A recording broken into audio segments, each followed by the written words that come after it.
Something is coming for Jamie Fraser, and no one who has been watching Outlander's 8th and final season should be sleeping easy right now. Episode 4 just dropped the kind of bombshells that make you immediately hit rewind.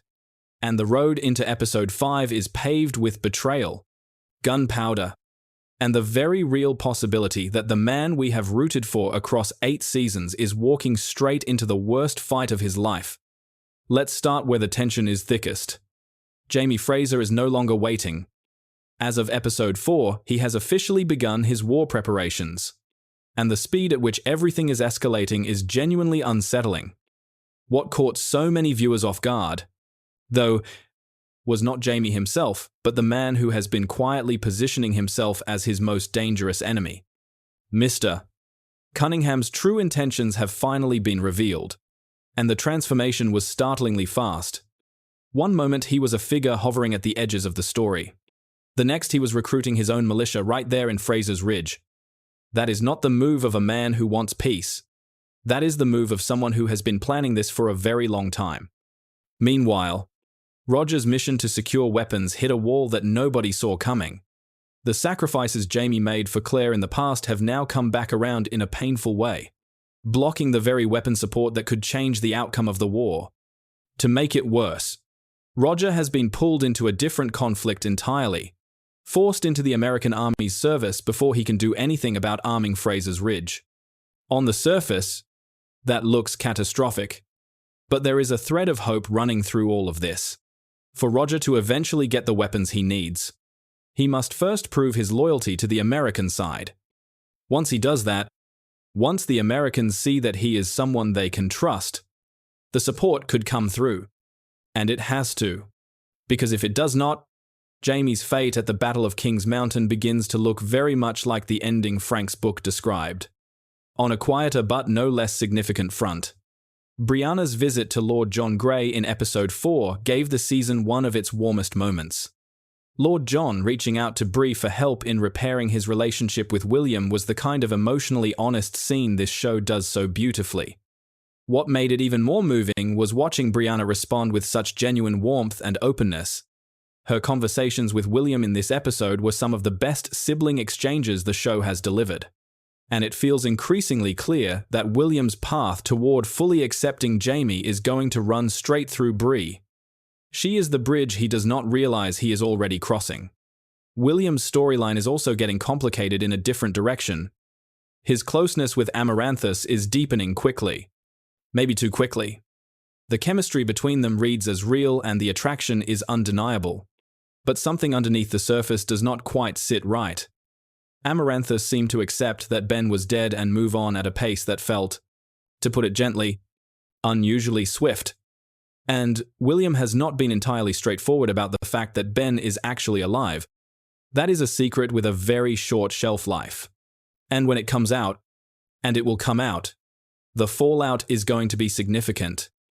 There is a growing sense that Amaranthus may be operating with motives that have not been shown yet, and that this romance, as lovely as it looks right now, is being built on unstable ground. Then there is Ian and Rachel, who had every reason to believe they were in a period of quiet joy. Their baby had just arrived.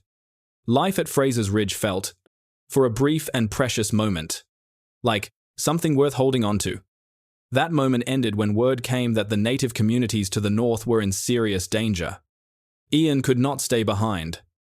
His connection to Emily and his son Ian James runs too deep, and so he and Rachel are heading north, into a situation that is almost certainly going to demand everything they have. Episode 5 carries the title Send for the Devil, and the official synopsis alone is enough to set nerves on edge.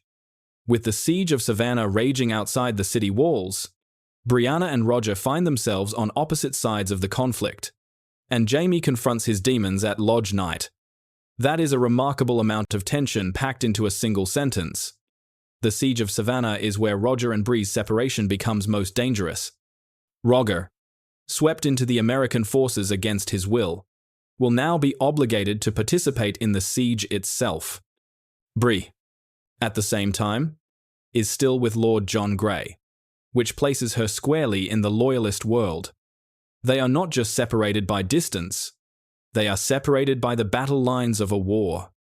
That said, this is still Roger and Bree, and this show has never been in the business of destroying them. The expectation is that they come through the siege and find their way back to each other. But the road between here and there is going to be harrowing. The promo for episode 5 makes clear that Mr. Cunningham is done waiting in the shadows. His first real strike against Jamie is coming. And as if that were not enough, Mrs. Cunningham has also shown her true colors. She was the one who stepped in front of Mr. Cunningham in episode 4 when he threatened Claire, which led many viewers to believe she might be someone different from her husband. That reading now looks like a mistake. Her statement that Jamie deserves to be executed erases any lingering doubt. There are no good Cunninghams. The entire family has declared itself. Whether or not Jamie gets wounded in a treacherous attack during episode 5 remains to be seen. It is possible, but it may also be too early in the season's final arc for that kind of damage. What the show has been setting up, though, points towards something important. Back in episode 3, Claire developed an ability to revive people through what appeared to be a miraculous blue light. The timing of that development, coming just after she learned that Jamie was fated to die in the war, was not an accident. The show is quietly but clearly laying in a safety net for Jamie. If he falls, Claire will be there. And that means the final, true reckoning, whatever form it takes, is most likely being saved for the series finale. The William and Amaranthus storyline heading into episode 5 looks like it is about to become much more complicated. They will grow closer. That seems inevitable. But Ben is alive, and that fact cannot stay hidden forever. The working theory taking shape is that episode 5 may begin to shed light on what Amaranthus is actually after. Because a woman who forgets her husband that quickly rarely does so by accident. Whatever her real plan is, William is going to be standing right in the middle of it when it breaks open. So, as the final season races toward its conclusion, every piece is moving into place at once. Jamie is preparing for a war that may cost him everything. Roger is about to face a siege he never signed up for. Bree is playing a careful game of loyalty and love on the wrong side of the battlefield. Heughan is heading north into danger. And somewhere in the middle of all of it, Amaranthus is keeping secrets that could change the shape of everything still to come. Now it is your turn. What do you think is going to happen in episode 5 of Outlander's final season?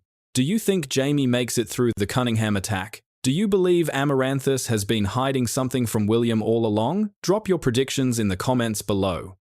And if you are as locked into this final season as we are, hit like and subscribe so you never miss a breakdown. This is the ending Outlander has been building toward for 8 years, and we are watching every frame of it together.